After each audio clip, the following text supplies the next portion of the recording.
Bueno, funciona. Ah, sí? Tenia parat.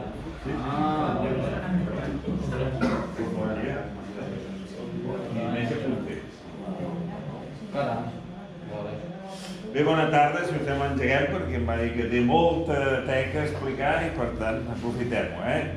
Només en nom del col·legi com a director donar-vos la benvinguda, alguns sou del gremi però molts no, per tant també és casa vostra això, i encara que us sobti que fem aquest tipus d'activitat, té la seva explicació. Nosaltres ens dediquem més als temes de la ment i de la governança en un sentit ampli, els estudis socials, però ens interessa que els ciutadans i els col·legiats, primer de tot, estiguin en forma, perquè si no podran fer bé la seva feina. I com que teníem la sort de comptar amb Bernat, que a part de sociòleg, és també expert en aquests temes de la nutrició del fitness, li vam demanar si ens feia 4 cèntims de la seva sapiència i molt amablement s'hi ha vingut. Per tant, disfrutem d'ella i gràcies, Bernat, per aquesta sessió. Gràcies, Antoni. Sí, perfecte. Bé, bona tarda. Ara em toca el meu torn a mi.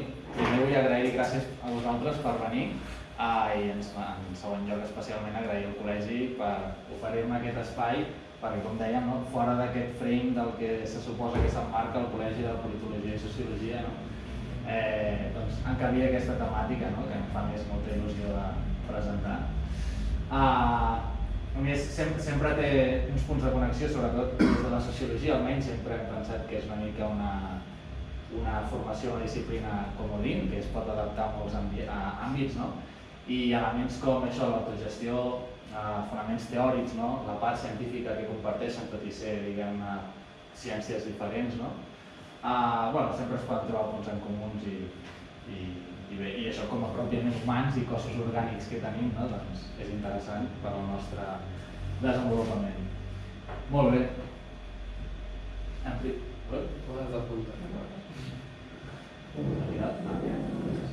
La bateria no. Però això s'ha passat una... perfecte.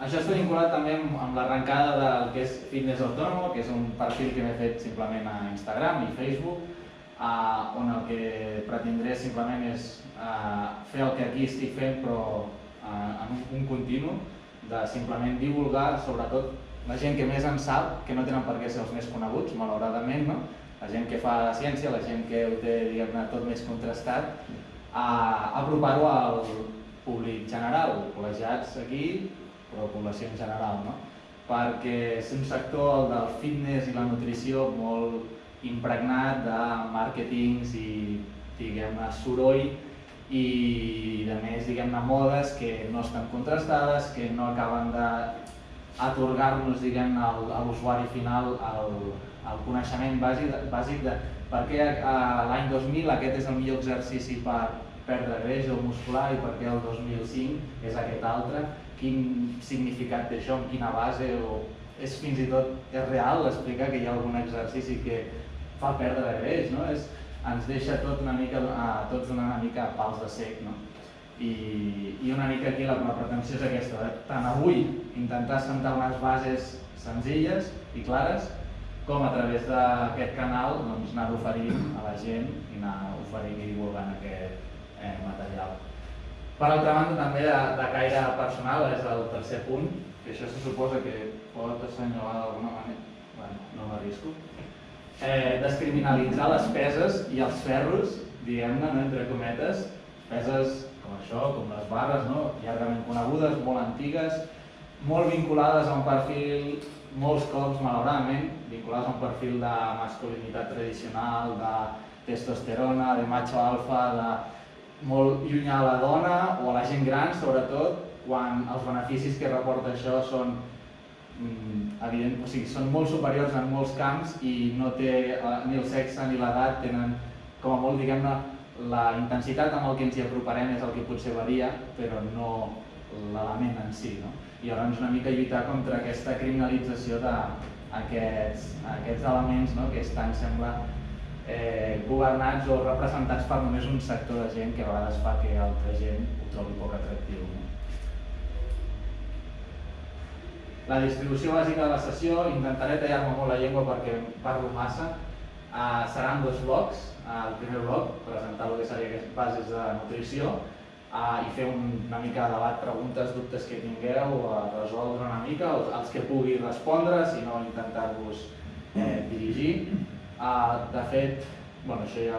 En algun moment us passaré un full i si teniu boli, perquè si voleu us en passeu al correu perquè dic, ostres, m'agradaria, on puc trobar informació sobre això, m'interessa. Potser jo aquí no tinc la resposta ben bé, però sé els canals cap on us hauríeu de dirigir, llavors fàcilment això de fitness autònomo és per una mica interactuar i compartir coneixement. I aquest seria el segon apartat, que es basarà en la mateixa lògica però en una piràmide que es diu de prioritats del que és l'entrenament. Un entrenament enfocat en aquest diguem-ne, el treball resistit en general, que pot ser per peses, en peses o pot ser en gomes o pot ser amb el propi pes corporal, però sí que no estem parlant de sortir a córrer, potser, tot i que es poden aplicar molts dels principis, això segur. Aquesta és la piràmide. La presentació, aquesta piràmide en concret, està document, mira-ho aquí. Eric Helms és l'autor, diguem-ne, principal en el que m'he basat per fer aquesta presentació. Més que per fer-la, sobretot és per organitzar-la, perquè aquest home va tenir la brillant idea de fa uns 4 anys, diria, presentant els seus llibres que la traducció seria la piràmide del muscle i de la força, diguem-ne, 2 piràmides, una de nutrició i una d'entrenament, perdó. Presentant, és a dir, recopilant el que serien dècades i dècades de recerca i coneixement sobre el que s'ha fet fins aleshores i posant-ho per ordre, com una piràmide de Maslow. És a dir, abans de plantejar-me els micronutrients, les vitamines, el que sigui, si vull perdre pes o si vull guanyar múscul, què hi ha abans més important que això? És, ostres, doncs he de fer un dèficit calòric o els macronutrients són prioritaris. Va posar-ho tot això en ordre, diguem-ne, i ha tingut bastanta repercussió, està traduït, em sembla que ara està sortint traduït al castellà. Em disculpo si algú l'anglès li va una mica peix perquè he volgut posar això, pantallazos directament de material directe seu, que jo l'explicaré en català però que he vist en anglès, que llavors pot haver una mica de calaix. I en essència el senyor Eric és aquest, que com podem veure és un tio que no està fort, més aviat, però que fa gràcia, fa molta gràcia perquè li he fet una que sortir simpàtica, en té algunes que surfen així i el tio és un goril·la. Però per què? Perquè aquest home, ell mateix ho diu, és una rata de biblioteca. Tenia el concepte que rata de biblioteca és el contrari al que representa estèticament ell, però aquest és un acadèmic del món de la preparació física, però és un acadèmic, i llavors es passa una quantitat d'hores ingent fent recerca, divulgant, publicant, amb equips d'investigació, i trenca molt els esquemes perquè és un tio que ha competit en culturisme, està competint actualment, competeix en powerlifting, que és en aixecaments de peses, i m'agrada sobretot, no volia ensenyar una foto on estigués amb el típic calçotet així, posant la pose perquè potser és massa violent, però sí que és allò de trencar tòpics, de dir, estic un investigador, no ha de ser algú que tingui problemes a l'esquena i pesi 40 quilos perquè està sempre fent una tasca sedentària, que és el que fa ell també, a part, però entrena. Seguim endavant. Espera, he d'apuntar, no sé. Ara ja entrant a la teca, diguem-ne, començant per la piràmide de nutrició, la base essencial, m'he atrevit una mica aquí a parlar una mica de física. Això probablement és l'element més irrefutable del que parlarem aquí. La majoria del que parlarem aquí seran principis, no hi ha lleis, diguem-ne, que diuen no, si has de menjar tantes proteïnes, no, això és sempre, els estudis ens ensenyen a part. Però el que seria més irrefutable és això. Segur que heu sentit la frase, l'energia ni es crea ni es destrueix, només es transforma, és la primera llei de la termodinàmica, aplicada en el cos. És a dir, si algú pogués qüestionar això, li donaríem un premi Nobel directe, perquè estem parlant que això és el fonament de la física i de com funcionen moltes coses al món de l'univers. Aplicat al cos, si nosaltres ingerim més que la despesa que fem al dia, no hi putia, perdó l'expressió, però augmentarem, és a dir, aquella energia d'alguna manera no desapareix així de cop, el cos en fa alguna cosa. I normalment el que n'acaba fent, perquè és molt intel·ligent el cos, és crear-ne una reserva, perquè el cos ha estat acostumat a situacions on no ha pogut menjar i on no ha pogut menjar. Llavors té els seus mecanismes per protegir-se i en situacions de supervivència tenir aquelles reserves.